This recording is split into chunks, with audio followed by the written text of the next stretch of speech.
지금 보시는 이 집을 오늘 똑같이 새로 짓는다면 건물값만 2억 6천만 원 정도가 듭니다. 제가 임의로 계산한 숫자가 아니라 법원 감정평가서에 적힌 제조달 원가입니다. 여기에 14년의 세월을 감가로 반영한 건물 감정가가 1억 9,700만 원. 그런데 다음 달 9월 17일 이 물건의 경매 최저가는 1억 6,300만 원대까지 떨어졌습니다. 오로지 건물 감정가보다 3,400만 원 정도 낮은 데다가 160평 넓은 대지를 함께 취득할 수 있는 기회입니다. 감정가 3억 3,400만 원대 물건이 어쩌다 그 절반까지 내려왔는지, 그리고 그 가격이 정말 기회인지 아니면 이유가 있는 가격인지 법원 서류를 근거로 하나씩 짚어보겠습니다. 먼저 현장 영상서부터 살펴보도록 하겠습니다. 여느 시골 마을과 같이 소규모 공장과 창고 등이 위치를 하고 있습니다. 앞에 보이는 진입도를 통해서 해당 경매 물건 주택과 연결되는 도로고요. 도로 주변으로는 주택이 형성되어 있습니다. 이 경매 물건 뒤편으로 주택이 위치를 하고 있고요. 자, 앞에 보이는 이 2층짜리 주택이 해당 경매 물건이 되겠습니다. 대지가 161평, 건축물 대장상 연면적이 45평이 되겠습니다.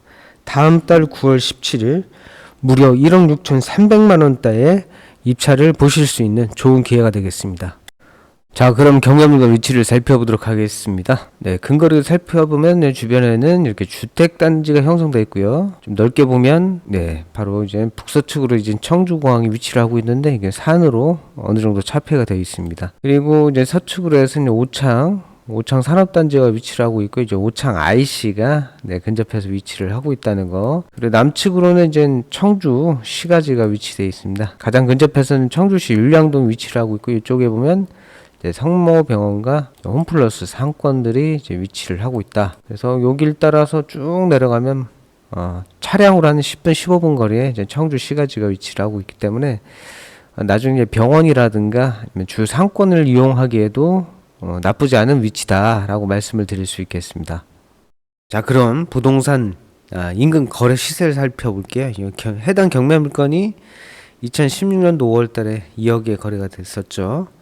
바로 뒤편에 요 건물이 이제 2010년도에 이제 준공이 된 건물이고요. 건물 연면적은 동일합니다. 이제 대지가 207평으로 해서 요 정도, 이제 도로 지분 뺀 요 정도가 더 넓은 건데요. 이게 21년도에 3억 3,875만 원에 거래가 됐습니다. 경매 물건 바로 앞에 요거는 이제 거래가 된 지 오래됐기 때문에 제외를 하고, 요게 좀 비슷하네요. 요게 이제는 2010년도에 준공된 이제 주택이고요. 대지 158평, 비슷하죠. 건물 연면적도 비슷합니다. 요게 3억 850만 원에 거래가 됐습니다. 이렇게 이제 유사 거래 사례를 봤을 때는 대략 이제 3억 원에도 거래가 될 법한 그런 주택이다라고 예측을 할 수 있는 경매 물건이라고 말씀드릴 수 있겠습니다. 충북 청주지방법원은 유찰될 때마다 최저가를 30%씩 낮춥니다. 수도권의 20% 저감보다 낙폭이 큰데요. 이 사건은 7월 9일 날 1회차 3억 3,400만 원대에서 유찰이 되고, 이번 달 8월 13일 날 2억 3,400만 원대에서도 유찰이 됐습니다. 다음 달 9월 17일 감정가의 49%죠. 1억 6,300만 원대에 입찰을 볼 수 있는 경매 물건이 되겠고요.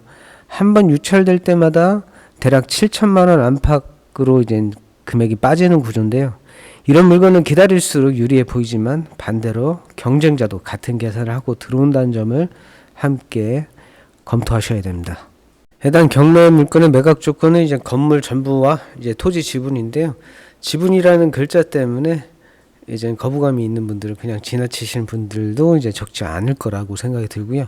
매각 물건 현황을 살펴보면 토지, 이제 도로도 있고, 이제 제시의 건물도 있습니다. 토지 중에는 요 대로가 이제 해당 경매 물건 주택에 해당되는 대지 161평이라고 보시면 되겠고, 요 건물은 이제 건물 외 제시의 다용도 샤시라든가 판넬 같은 요것들이 이제 건물과 같이 일괄 매각된다. 하지만 일부는 타인 소유라는 거는 이제 참고를 하셔야 될 것 같고요. 이 아까 현장 영상에서 보셨다시피 이제 진입도로, 이 진입도로에 대한 이제 지분을 일부 갖고 있다는 건데, 보통의 이제 전원주택 단지에서는 이제 진입도로에 대한 지분을 각 주택 세대별로 이제 나눠 갖는 그런 흔한 구조의 전원주택 단지의 이제 경매 물건이라고 보시면 될 것 같습니다. 임차인 현황입니다. 이제 말소 기준 권리 이후에 이제 전입한 세입자가 계시고요. 제가 현장에 가서 세입자분을 만나 뵀습니다. 아무래도 이제 낙찰이 되더라도 이제 보증금을 전혀 돌려받을 수 없는 상황이다 보니까 나중에 낙찰됐을 때 순순히 비워주실 거라고 이렇게 단정하기는 어렵다고 말씀드릴 수 있겠습니다. 건물에 대한 등기부 현황을 살펴봤을 때는 이제 말소 기준 권리인 2012년도 5월달에 근저당권 설정 이후에 설정된 권리들은 이제 말소가 될 것으로 예상이 됩니다. 참고로 매각 물건 명세서를 살펴볼 건데요. 여기 비고란을 보시면 이제 채권자 겸 지상권자, 선순위 지상권 말소 동의서를 제출했다고 합니다. 보면 이제 도로 지분 있잖아요. 진입도로에 대한 도로 지분 중에 근저당권자인 서원 새마을금고에서 도로 지분에 대해서 이제 지상권을 설정했습니다. 아무래도 이제 지상권 설정을 한 거는 이제 뭘 짓겠다라고 이제 은행권에서 지상권 설정한 건 아니고, 이제 토지 위에 이제 지상권을 건물 같은 거를 이제 제3자가 짓게 되면 이제 담보 가치가 하락되기 때문에 보통 은행권에서 담보 가치의 하락을 방지하기 위해서 이제 지상권을 설정하는 건데, 지금 이제 근저당권자인 은행 쪽에서 어차피 이제는 경매 진행되면 이런 것도 지상권 설정되어 있으면 인수하는 분들한테도 어느 정도 이제 부담이 될 수 있는 부분도 있고, 그리고 경매 진행하면서 채권, 근저당권이 이제 소멸되는 부분도 있다 보니까 이제 어차피 지상권에 대한 가치가 없기 때문에 이번에 이제 선순위 지상권도 같이 말소하는 걸로 해서 제출했다는 거는 이제 참고적으로 알고 계시면 좋을 것 같습니다. 해당 경매 물건은 감정가 3억 3천만 원대에서 시작해서 두 번 유찰이 됐습니다. 두 번 유찰이 돼서 1억 6,300만 원까지 떨어졌고요. 아무래도 이제 전원주택의 특성상 아파트처럼 거래가 빈번하지도 않고 황금성이 낮기 때문에 그런 부분들이 반영이 돼서 이제 유찰이 된 것 같고요. 그리고 건축 연식이 어느 정도 지났기 때문에 내부 수선 비용이라든가 리모델링 비용도 이제 투입이 돼야 되는 부분이 있어서 이 점도 유찰이 된 것 같습니다. 또한 대항력 없는 임차인이지만 그거에 따른 이제 명도 비용도 어느 정도 반영이 될 것으로 예상이 되는 부분이 있어서 유찰이 된 것 같고요. 다음 달 9월 17일 1억 6,300만 원대에 아무래도 이제 낙찰이 될 것으로 예상이 되고, 요거와 관련된 이 경매 물건과 관련된 권리 분석이라든가 낙찰 예상가 이런 것들은 저희 S&D 부동산에 맡겨주신다면 권리 분석과 명도까지 원스톱으로 진행해 드리겠습니다. 요즘 날씨가 많이 무덥습니다. 아침 저녁은 그래도 조금 선선해지긴 했는데 무더위 날씨에 다들 건강 유의하시고요. 다음에 좀 더 유익하고 알찬 정보로 다시 만나 뵙겠습니다. 시청해 주셔서 대단히 감사합니다.